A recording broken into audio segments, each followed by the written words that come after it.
Night pools like ink in the corridors of power, and in that hush a heartbeat dares to keep its rhythm against the machinery of an empire. Decrees march like soldiers, signatures glitter with menace, torches hiss as if they know a secret no one will speak aloud. Somewhere above the sleeping streets, a window opens toward a city no longer seen, yet never forgotten, and a whisper rises soft as a breath but heavier than iron. Envy coils in polished shadows. Ambition sharpens itself on rumor. Fear braids itself to law, until law forgets its soul. The earth waits, listening for footfalls that will not run, for hands that will not fold to idols, for a mouth that will not bargain with dread. In the belly of the night, teeth are being counted, stones measured, plots rehearsed. But there's also a stillness that does not belong to rooms or rulers. It belongs to the one who writes history with silence and answers with lions. Morning arrives gilded and cold, and the corridors learn a new word for power: rumor.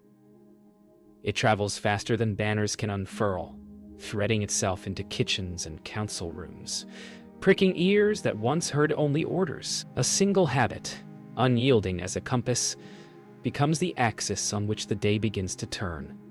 Papers whisper against tables. Ink dries like blood.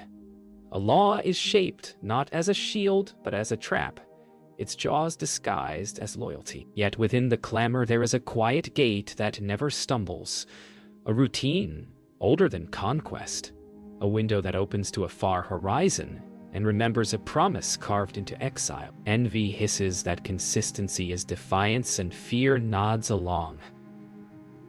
But still, the hinge turns, and still, the lips move, and still, the morning finds a soul unbent, unbribed, and unafraid of being seen by heaven. No empire fears silence until silence belongs to fidelity. The parchment waits for a ring. The ring waits for a moment of weariness.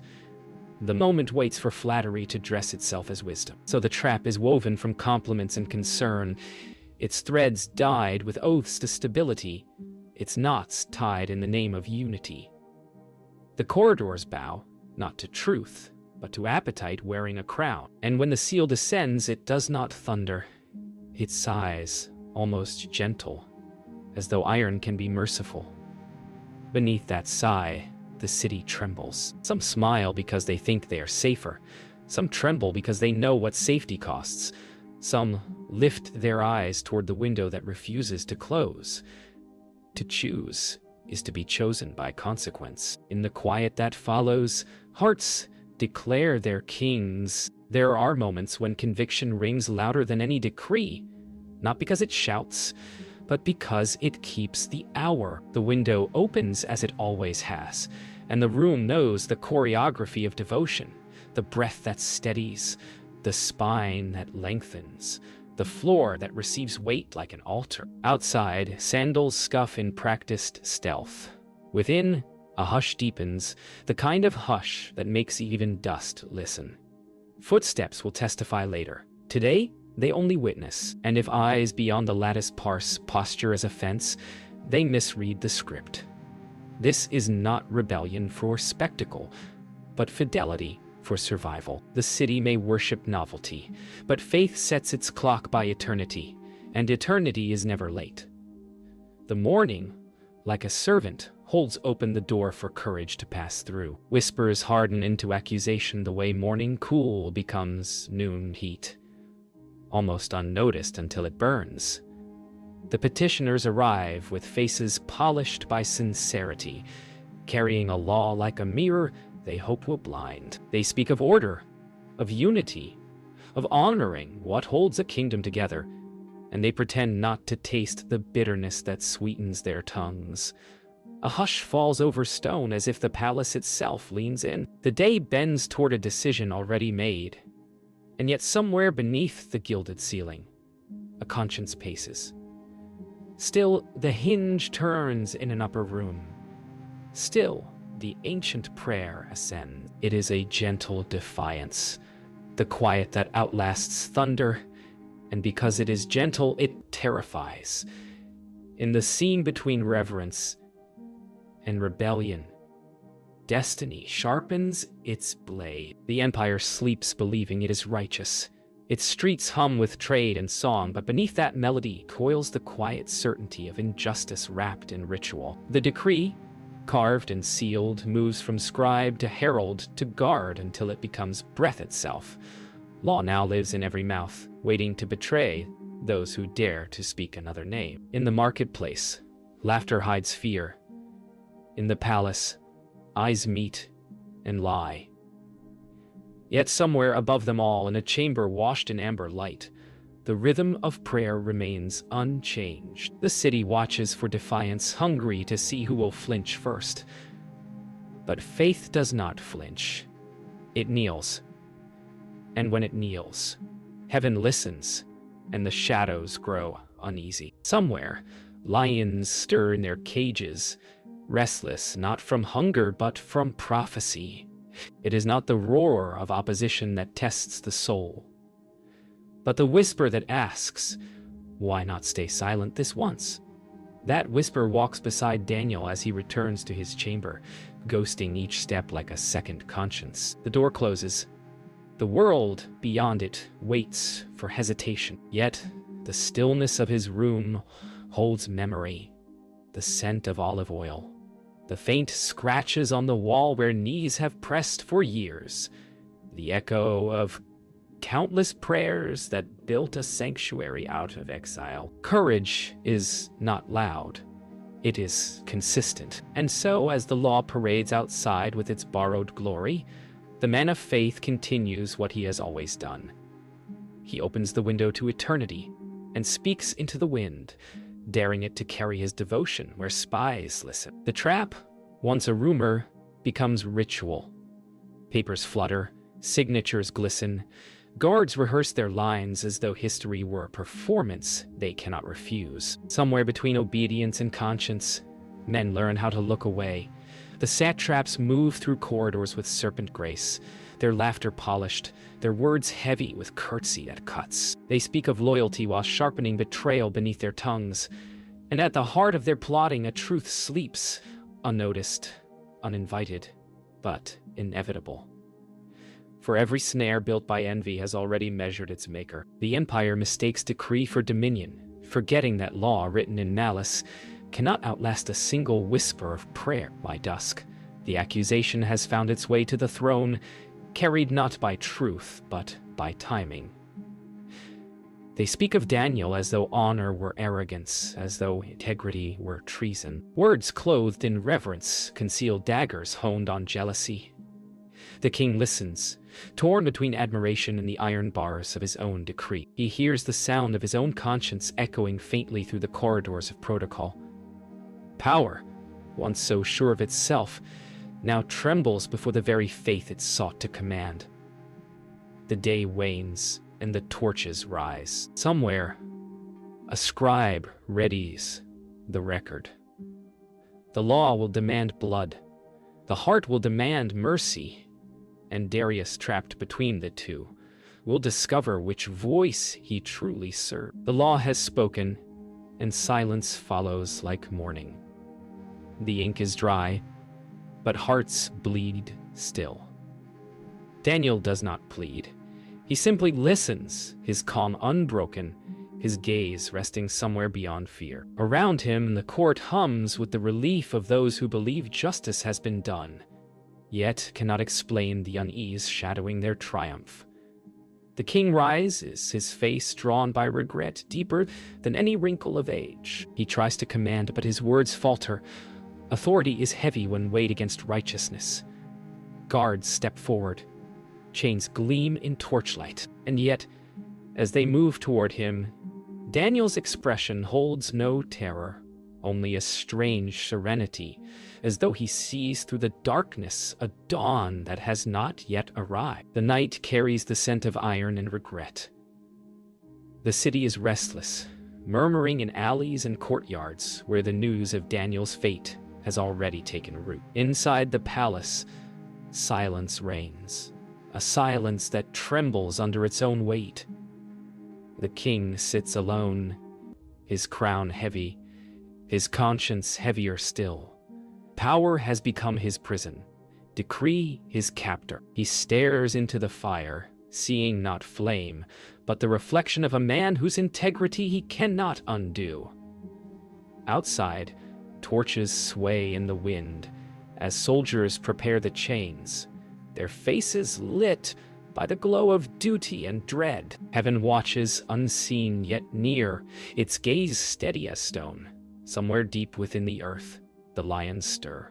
A sound not of hunger, but of awakening purpose. When morning breaks, it brings no relief. Daniel is summoned, his steps echoing through the corridors as though each were an act of obedience to something greater than fear. The guards move with practiced solemnity, but even their eyes flicker with unease. They are men, not monsters, and what they carry out feels less like justice and more like prophecy. The king follows behind, hands clasped behind his back, shoulders bowed beneath invisible weight. The courtyard smells of damp stone and incense. Above, the first sunbeam strikes the lion's gate. Dust dances like souls between judgment and mercy. The world holds its breath as one man walks willingly toward the mouth of death and the heart of fate. The lion's den yawns before them, its darkness older than empire, deeper than decree. The air hums with dread, yet Daniel's gaze is steady, as though he recognizes an old friend hidden in shadow. The guards hesitate. Even iron chains seem reluctant to touch him.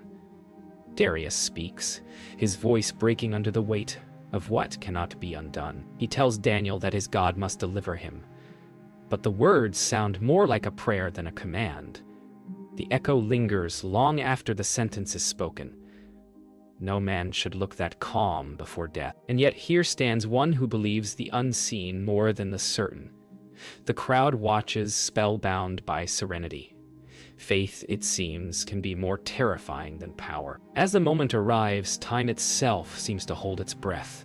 The guards step forward. The gate groans open. Daniel descends the rough-hewn steps, each one echoing like a psalm. The air below grows heavy, warm, alive with the scent of earth and beast. The lions stir, their eyes gleaming in the dim glow of torches. But Daniel does not tremble. His voice rises, not loud, but sure, like a candle refusing the dark. The stone above shifts into place, sealing fate from sight. Above ground, Darius covers his face with his hands. The law has done its work, but heaven has yet to speak. In that pause between despair and deliverance, eternity leans close. The stone rolls into place with a thunder that swallows all other sound. In that silence, the world divides. Above, men wrestle with conscience.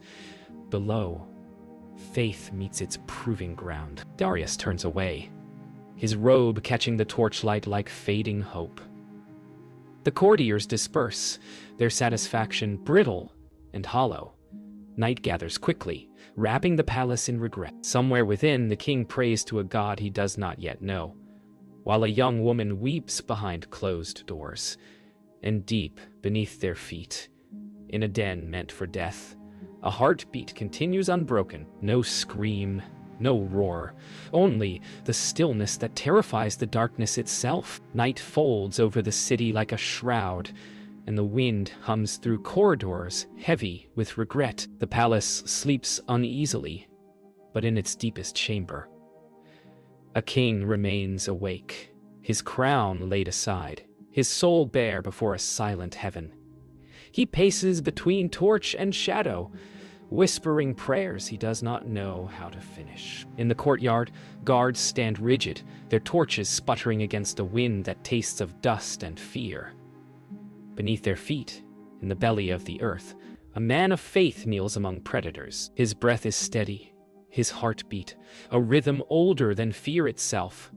Eyes gleam in the darkness, gold and alive. A sound, low and deep, rolls through the cavern. It is not hunger, it is recognition. The night does not devour him, it listens. The den is a cathedral of shadows. The air is thick, every breath steeped in the musk of earth and beast. Daniel lifts his gaze, not to the ceiling of stone above him, but to the heavens beyond it. There is no plea in his voice, only trust. The lions shift, their tails sweeping the sand. One growls, a thunder that shakes the dust loose from ancient walls. Then lowers its great head, as if in reverence. Light from above filters through cracks, faint and trembling, like grace finding its way through despair. In that silence, Daniel's prayer becomes more than words. It becomes presence. The beasts lie down, their breathing deep and calm. The miracle begins not with a roar, but with peace. Above, the king refuses comfort. Musicians wait in silence, food untouched, servants dismissed. The fire burns low, its crackle too loud for his haunted quiet. He cannot forget the look in Daniel's eyes, calm where fear should have lived. The night stretches long, each hour a question with no answer. He wonders if faith and fate can share the same breath. The empire sleeps, but he cannot. His mind circles the same prayer again and again, that the God Daniel serves will do what no law, no king, no man can do. Outside, the wind rises, rattling windows like whispered promises. Somewhere below, unseen angels move, where claws once waited. Deep within the pit, time dissolves. There is no fear, no sound but breath. The lions rest as guardians, their flanks rising and falling beside Daniel like sleeping mountains. He sits in the stillness, eyes closed, hands folded, lost in communion with the unseen. The air shimmers faintly, as if the den itself is breathing. A warmth, not of torch or sun, fills the darkness. Something holy, quiet, and vast surrounds him. Perhaps it is an angel, unseen but near, its wings brushing against the silence. The lion's tails flick once, twice, and then still completely. The miracle does not demand witness. It simply exists, perfect and absolute, in the heart of night. The stars fade and dawn begins to pale the horizon. The night has been long, but it did not claim what it was sent to devour. Above, the city stirs, unaware that beneath its stones, heaven has already written a new chapter of faith. Daniel opens his eyes to the first sigh of light filtering through the cracks. The lions still sleep, their breath slow and deep, their ferocity tamed by the invisible. He rises, dust falling softly from his robe. For a moment he looks upward, through the ceiling of stone, as if he can see the throne beyond all thrones. Then he whispers a final prayer, not for himself, but for the king who doubted and will soon believe. The palace holds its breath. Every corridor seems suspended between heartbeat and silence. Torches burn low, their light unsteady, as if unsure whether dawn will come. Darius sits upon the edge of his throne, a man who commands nations yet cannot command peace. Sleep evades him. Guilt clings to his robe like a second skin. The courtiers have long since withdrawn, leaving him to the company of memory and remorse.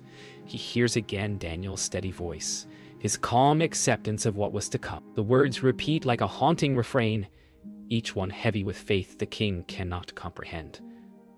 Outside, the desert wind moans across the stones, carrying prayers it does not understand but dares not silence. Above and below, heaven and earth wait for the same dawn. In the pit below, time flows differently, measured not in hours but in breaths of faith. Daniel remains awake, wrapped in a serenity that defies explanation. Around him the lions sleep like silent mountains, their chests rising and falling in rhythm with his own. He whispers prayers into the darkness, and the darkness does not answer, it yields. Above, the stars fade, their watch complete.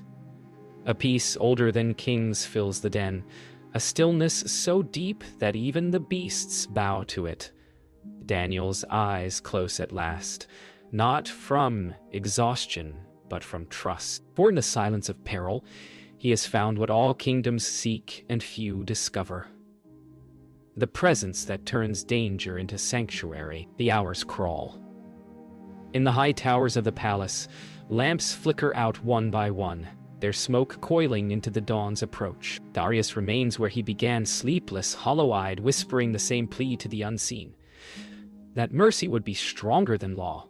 Servants peer from doorways but dare not interrupt. His crown glimmers in the dim light, a mockery of power's frailty. He walks to the balcony, leaning on the stone rail, gazing into the horizon where night and morning struggle.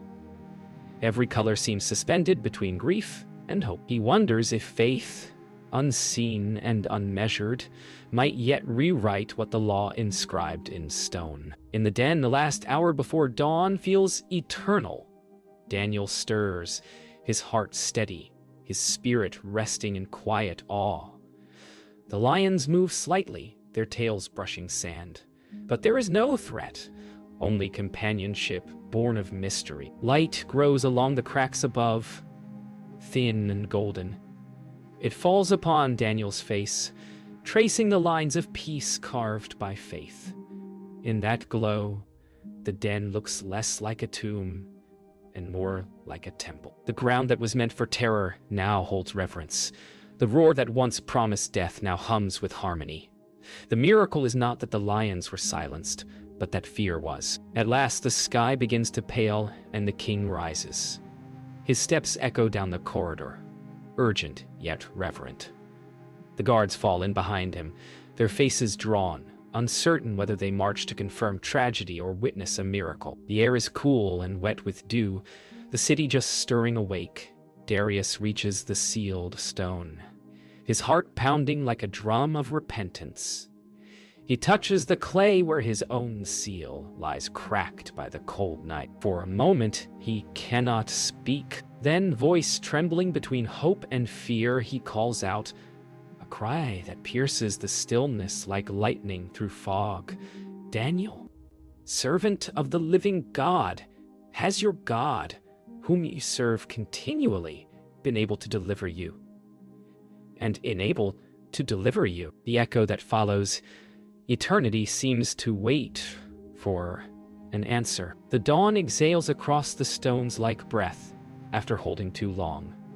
And the silence that follows Darius' cry seems to stretch between heaven and earth. Dust drifts in beams of light as if creation itself waits to hear the answer. Then, from within the darkness below, a voice rises, steady, calm, alive. It is the voice the king feared he'd never hear again. Gratitude rings in its tone, not triumph. Reverence, not rebellion. My God sent his angel, it says, and shut the lions' mouths. The words fall like rain upon scorched faith. The king staggers, breath caught between sob and joy. The guards step back in awe. For a moment, no one moves. The morning becomes holy, the sunlight almost tangible. Against all decrees, all doubt, life speaks from the grave. And the world listens. Chains rattle, not in bondage, but in deliverance. Daniel ascends from the pit like a soul rising from death, his robes streaked with dust and light. The lions watch in silence, their golden eyes unblinking, as if guarding what heaven has claimed.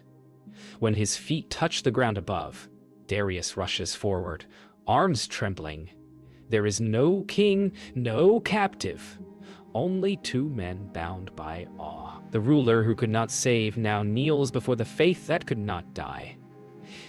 His words tumble out, half tears, half worship. The guards bow without command.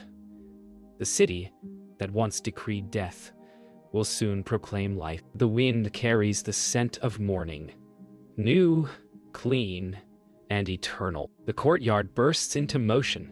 Messengers race to spread what cannot be hidden. The prophet lives. From towers to markets, whispers bloom into shouts. disbelief into devotion. The same lips that once pronounced judgment now speak praise. Darius stands before the multitude, voice strong again but transformed. His words echo through the arches and across the fields beyond the walls. That the God of Daniel is the living God, whose dominion endures forever. The crowd bows, not to a throne of gold, but to a truth carved in mercy. Faith has rewritten the empire's decree. Fear has been dethroned. The lion's den, once a warning, becomes a monument. What was meant for silence now speaks louder than the empire's drums. But for every miracle there is consequence. The same law that condemned the innocent now turns its teeth upon the guilty. Darius commands the accusers to face the pit they prepared, their faces pale beneath their jeweled masks. Fear breaks the pride that once mocked faith. Justice descends swift as the stone once rolled. Yet, even as vengeance echoes in the air, Daniel's gaze lowers, not with triumph, but sorrow. Mercy is his weapon, not wrath. He watches the cycle of fear consume itself, knowing righteousness does not gloat. The empire will remember this day, not for the fall of its schemers, but for the rise of its conscience. By midday, the city rings with prayer. The markets pause, the soldiers kneel, and for the first time in memory, the empire breathes in unit, not by force, but by faith. Darius orders a new decree, written not in fear, but in awe. That all should honor the God who saves without sword or empire. Daniel stands beside him as the words are inscribed, the ink still shining in the sun. The parchment will dry, but the miracle will not fade. The king smiles through tears. The prophet bows in quiet gratitude. The lions sleep, the law is redeemed, and the dawn that rose from the pit still burns bright above every roof of Babylon. The sun rises higher than it has in years, spilling gold across the empire that once worshipped its own shadow. The courtyards hum with the quiet work of peace. The scent of incense and bread drifts through the gates of Babylon. A decree travels from province to province, carried by messengers whose voices echo Daniel's name with reverence. No longer is his faith a crime. It is a compass. Darius walks among his people unguarded, his crown lighter now that it serves humility instead of pride. And Daniel, whose steadfast heart changed the course of kings, returns to his chamber to pray as he always has. Nothing altered, nothing added. For true faith does not begin in palaces, nor end in pits. It simply endures, and by enduring, transforms the world. Word spreads beyond borders, carried by caravans, sung by travelers, whispered in the tents of nomads who trade spices and stories. They speak of a man who slept among lions and awoke untouched, of a king who found truth where he least expected it, of a God who neither slumbers nor forgets. The story becomes seed and song, lodging in the hearts of those who long for freedom no sword can grant. In every retelling, the miracle grows not in grandeur, but in hope. Empires fade, languages shift, the dust of Babylon will one day settle, but the tale of faith unbroken, of prayer stronger than fear, remains. It is the sound of courage outlasting the roar. In the quiet of his chamber, Daniel returns to what he has always known. He kneels before the open lattice, the wind carrying scents of distant myrrh and cedar. His hair is streaked with silver now, but his posture has not changed, neither the steady breath nor the whispered praise. Around him, the world moves on. Kings rise, decrees fade, kingdoms crumble, yet his faith remains a river cutting through time itself. He has seen lions sleep and laws bow, but it is not victory he prays for. It is gratitude.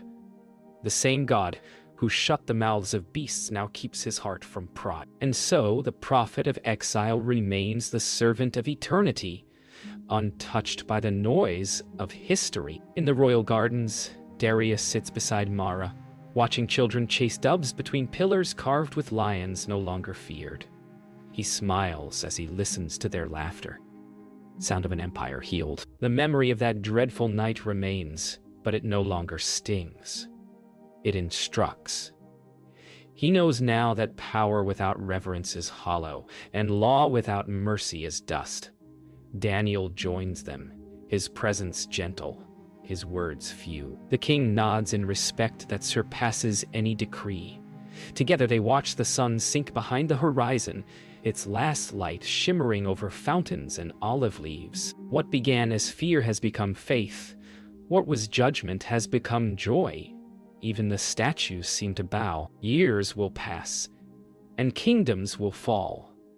But the story of Daniel will endure, etched not in marble or scroll, but in hearts that dare to trust when all else trembles. The lion's den becomes a symbol, a mirror for every soul who faces fear and chooses faith instead. Empires will change their gods, rulers will rewrite their laws, yet the lesson remains. That courage born of devotion cannot be caged, that obedience to heaven outweighs the favor of kings. The wind carries the echo of Daniel's prayer across ages, a whisper that still quiets the noise of doubt. And somewhere beyond time's horizon, in that same golden light that once fell through the cracks of a tomb of beasts, faith still kneels, and heaven still listens.